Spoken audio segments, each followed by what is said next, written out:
Tema kita hari ini adalah mencapai kedewasaan rohani. Mari kita membaca Mazmur pasal 34, saudara. Ayat yang ke-8 sampai ayat yang ke-11. Mazmur pasal 34, ayat 8 sampai ayat yang ke-11. Malaikat Tuhan berkemah di sekeliling orang-orang yang takut akan Dia, lalu meluputkan mereka.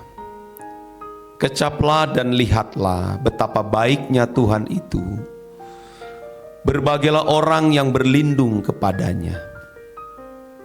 Takutlah akan Tuhan, hai orang-orangnya yang kudus, sebab tidak berkekurangan orang yang takut akan Dia. Singa-singa muda merana kelaparan, tetapi orang-orang yang mencari Tuhan tidak kekurangan sesuatu pun yang baik. Saudara, gereja tidak boleh hanya mengarahkan jemaat untuk berurusan dengan Tuhan demi masalah-masalah yang fana di dunia ini, saudara. Gereja tidak boleh hanya mengarahkan jemaat kepada hal-hal yang demikian. Tetapi harus mengajak jemaat untuk berurusan dengan Allah dalam rangka menempatkan diri secara benar di hadapan Allah, atau menempatkan Allah secara patut di dalam hidup kita masing-masing, saudaraku. Dan ini tentu tidak ada cara lain bagaimana seseorang dapat menempatkan Allah secara patut atau secara benar di hadapannya, kecuali saudara harus tanamkan ini, kecuali saudara dewasa rohani. Kecuali saudara dewasa rohani. Sebab kalau tidak dewasa rohani, maka tidak bisa menempatkan Tuhan secara tepat atau benar. Seperti anak kecil, ya saudara, belum bisa menempatkan orang tua secara tepat atau secara patut. Nah, bagaimana saudara seseorang bisa menempatkan Allah secara patut dan menghormati atau menghargai Dia secara pantas? Tentu yang saya kemukakan tadi adalah kalau kita atau seseorang dewasa rohani, kalau karakter kita benar-benar telah diubah atau mengalami perubahan, dan tentu standar perubahan karakter itu adalah seperti Yesus.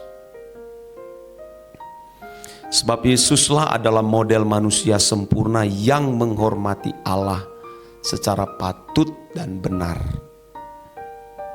Sebab manusia pada umumnya ini, ya termasuk sebagian besar orang Kristen itu, beragam motivasi dalam pengiringannya kepada Tuhan atau mengikut Yesus. Dan saya kira saudara sebagian besar masih memiliki cara hidup seperti bangsa Israel atau orang Yahudi pada zaman itu. Yang mengikut Yesus, mengikut Tuhan itu beragam motivasi. Dan sebagian besar ternyata mengikut Tuhan itu hanya karena ingin meraih pemenuhan kebutuhan jasmani. Ya saudara, kalau bukan mujizat kesembuhan, ingin terbebas, terlepas dari segala tawanan musuh, atau hanya untuk makan minum, tetapi bukan menempatkan Allah secara benar atau tepat, atau mengerti pikiran dan perasaan Allah agar bisa melakukan kehendak Allah, saudara. Jadi beragam motivasi. Orang ke gereja juga sebagian besar banyak memiliki motivasi yang salah. Tetapi Tuhan masih tolerir, masih mentoleransi. Sebab ditinjau dari sudut kedewasaan banyak yang masih kanak-kanak rohani. Kalau seseorang sudah mencapai kedewasaan penuh, yang dia kejar itu, yang dia cari itu bukan menyangkut pemenuhan kebutuhan jasmani lagi, tapi Tuhan itu sendiri. Itu pun dalam pengejaran mencari Tuhan itu sendiri, bukan supaya dia terlepas, terbebas dari masalah, dari pergumulan, sembuh dari sakit penyakit, mengalami banyak mujizat. Bukan itu lagi, tapi bagaimana aku bisa menikmati Engkau dan melakukan kehendak-Mu. 2 minggu lalu saya sempat berkhotbah itu. Mengikut Tuhan Yesus itu bukan hanya berhenti pada waktu dia melakukan banyak mujizat atau mengalami mujizat, tapi harus masuk sampai ke Taman Getsemani. Taman Getsemani itu tempat peremukan biji zaitun. Dan tidak hanya berhenti sampai di situ, saudara, harus masuk ke jalan Via Dolorosa sambil memikul salib. Dan tidak hanya berhenti sampai ke jalan Via Dolorosa, tapi sampai ke kematian. Sampai benar-benar rasanya bisa terpisah dari Allah. Seperti Tuhan Yesus tergantung di atas kayu salib, yang puncaknya itu, dalam tanganmu kuserahkan nyawaku.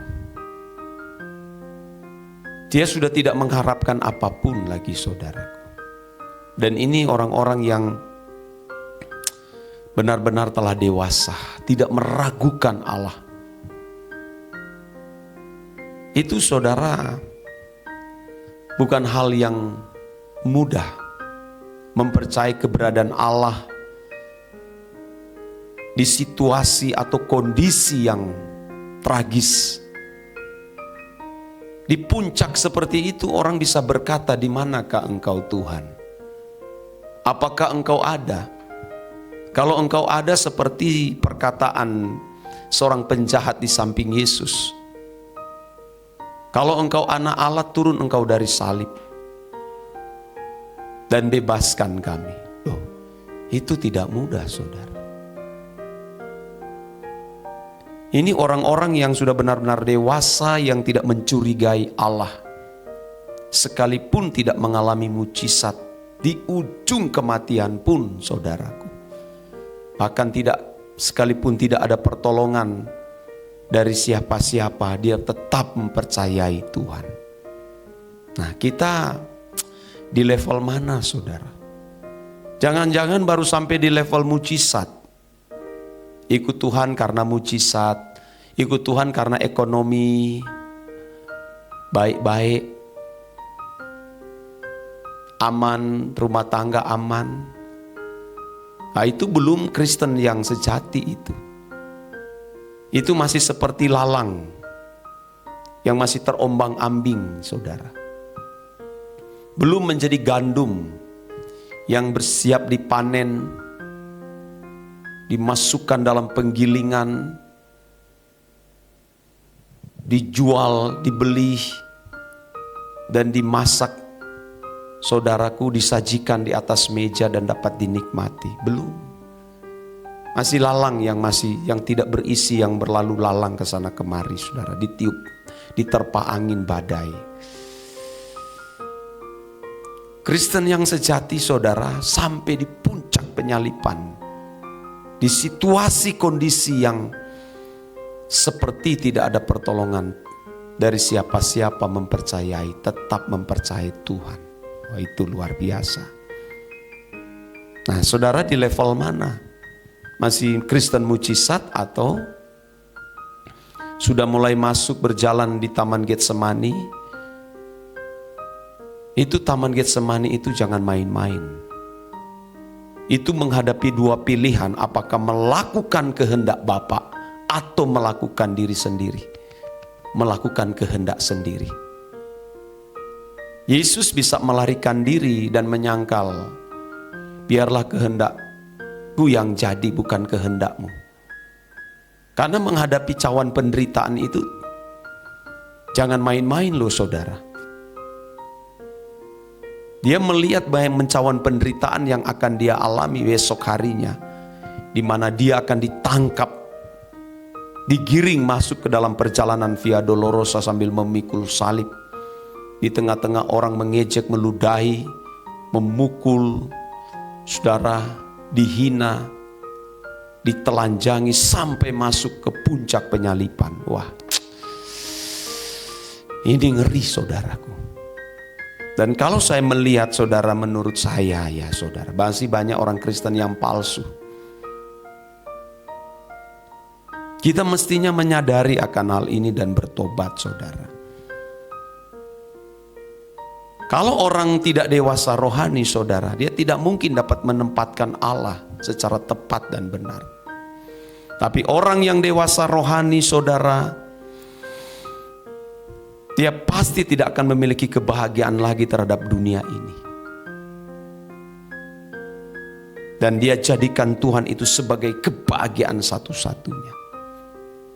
Tidak akan melirik dompet Tuhan Yesus, tidak akan melirik lagi kekayaan, tidak akan melirik mujizat, walaupun sebenarnya dia membutuhkan mujizat.